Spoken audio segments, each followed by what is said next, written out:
Yeah, it just sees stuff. So my question to you is like, what's the importance of like mentorship? Oh my gosh, it's everything. That's the reason why we don't have it now. You think about a generation where fathers aren't present. And if the fathers are at home, they're still not present because they're like either working or they're whatever, Right. and then you have mothers who are trying to do the best that they can. They're shouldering the weight of being both parents. Right. So the kids aren't being mentored. And if they are being mentored, they're not being mentored by the right people. Right. So they're being mentored to do the wrong things. And a lot of the things in our generation, even my generation, could have been avoided if they just had the right people in their life telling them, hey, don't do this. Hey, don't go down there. Hey, don't mess with that person. Hey, I don't think you should do that. And then when you have something like social media that's ever growing and it's like the wild, wild west, there's no way to kind of read it. Right. I mean, you got to have some people to mentor these people. Like, you need it. I need a mentor. Like, even me being 31 years old, like, I still have spiritual, I have spiritual fathers, I have people who pour into my life. Right. I still seek mentors because I don't know how to navigate 31. I don't know how to navigate 30. I've never been 30 before. So I need to find people who've been 30 to tell me what to do at 30. I need to find people to tell me what to do at 35 when I get there, to do what I need to do at 40. Because I've never been here. I need mentors to tell me how to be a parent because I'm telling you, I've blown it already. There's times I've dropped the ball. There's times I've handled situations with my son and my daughter and even my wife. I don't know what to do. I've never been it before. Right. So it's like it's different if you've been 21. I can help somebody who's 21 now. Right. I've been there. I can show you what not to do. I can show you what to do as an independent artist when I first started because I've been there. Right. Now, I can't tell anybody what to do now in this career instead. I don't know what I'm doing, so I've got to seek mentors. Right. So it's very, very important. You always have to have mentors, even if you're 80. Like, find a mentor to help you, because you've never been 80 before. Never been 80. You don't know. And so when we get arrogant and feel like, well, I got it all figured out. I know what I'm doing. No, that's why we have the stuff that we have now. So, if you have somebody who's, I don't know, you're on a basketball team, you have somebody who's been playing, they're 35 years old, you're 23, they're like, all right, little young blood, like, no, I wouldn't do all that. Like, I've seen a lot of people come and go. You talented, but you ain't going to be here that long if you keep fooling around. Exactly. So same thing with music. I've had people mentor me with music and then giving me spiritual advice like, hey, man, you might want to cut the social media out. You might want to, put your phone down, get in your word more. Spend time with your wife and your kids because that's going to be most important. Don't worry about this over here. You're going to get there. Like, put your family first. Spend time with them first. Like, don't pass up your family for an opportunity. You'll get those opportunities. Like, that's what mentors have done for me because when I was first starting music, I would just drop everything and go and spend money and just do things and just neglect my wife, neglect my home. And, I go without eating just to try to hustle and make it. And I've had mentors tell me, no, bro, no, that's not what you do. You're working backwards. Like, take care of your home first. You need to be in order. God likes order. Take care of your home first as you take care of your home and you being there. Then God will set stuff up for you. He'll take care of you. And so, man, if we had more mentors, especially more Black mentors, who are successful, oh my! You don't understand how much of an impact it would make, especially with social media. Because we know, okay, so at least for me, I know what it's like before social media. Mm-hmm. I know what it's like. Okay, I don't need it. This generation doesn't know, so they think they need it, and they don't understand. Like, a lot of the most important relationships you're going to develop are not going to be on social media. Right? It's going to be outside of social media. Everything you post on social media, it's going to affect you. You're in a heated moment of passion and you're frustrated and you get on live and you start saying some stuff, people can screen capture that. They can twist it into certain words. You acting crazy with your girl and y'all posting stuff you ain't got no business. People can screen capture it. It gets there forever. Right. It doesn't leave. People have got what you got. And so then later on in life, you go try to do something.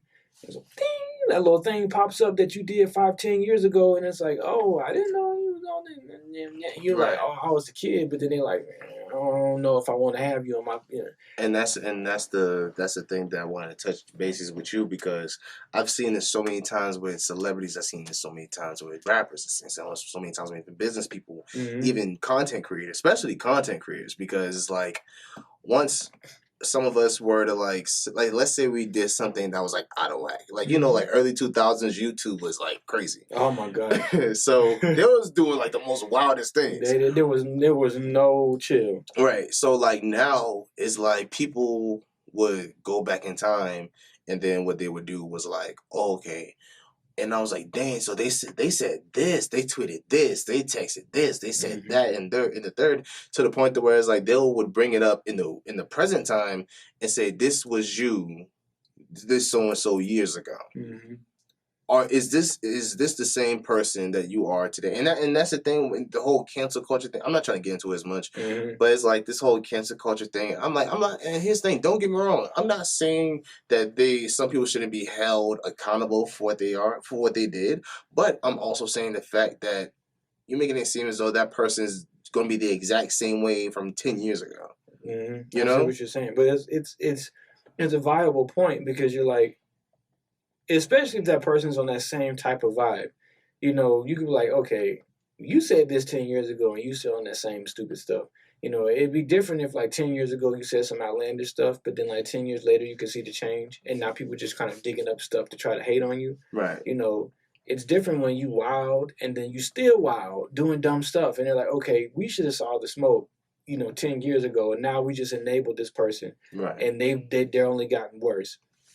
So it's important, man. Like, you got to be careful. We've all said dumb stuff on the internet, yeah, of course. but like, you got to be careful, like how you move. And it's good having mentors. It's good having people in your life that are able to sit you down and tell you, like, no, I don't think that's the wisest thing for you to do.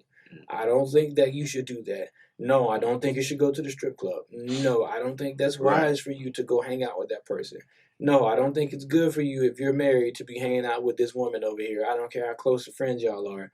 That don't look right. You need to be with your wife. You need to be at home. You don't need to be hanging out. No, I don't think you should go blow your money on this. I think you should save it. Right. If you don't have no mentors and all you have is yourself, then you gonna do stupid stuff and dumb stuff and ruin your life. And it's like, dang, this person has such a good trajectory. And I'm not saying it can't be redeemed, but now you got to pay unnecessary costs. Right. And like, that's the whole thing about life, is like, you don't want to ever pay something unnecessarily. It's like, you have an all access pass for something, but you're still paying for certain things. It's like, exactly, you got this over here, you shouldn't be paying for these microtransactions. But if you don't know any better, if you don't have no, like, man. Right.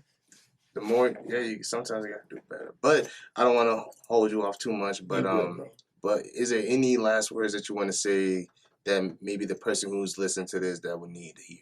Let's see, man. It's the name of the podcast is Real, Raw, Authentic. Yeah. And so the best way for you to have anything in life is to be real, raw, and authentic. Whatever it is that you do, hopefully my story inspired you. I didn't ramble on too much. Oh, it's all good. Be real, be raw, be authentic. Be real to yourself. Be honest with yourself when you look in the mirror. If whatever it is that you want to do, go for it. Be real with God. Be real in your relationships. Be raw. Like, people want things sugar coated. No, you got to give people that raw sometimes. You got to give people that 100%, even if it hurts people's feelings. And then authenticity. Like, in a world full of Photoshop and I can fix anything. Right. Being authentic is what's going to help you stand out. Always remain yourself. Always remain true.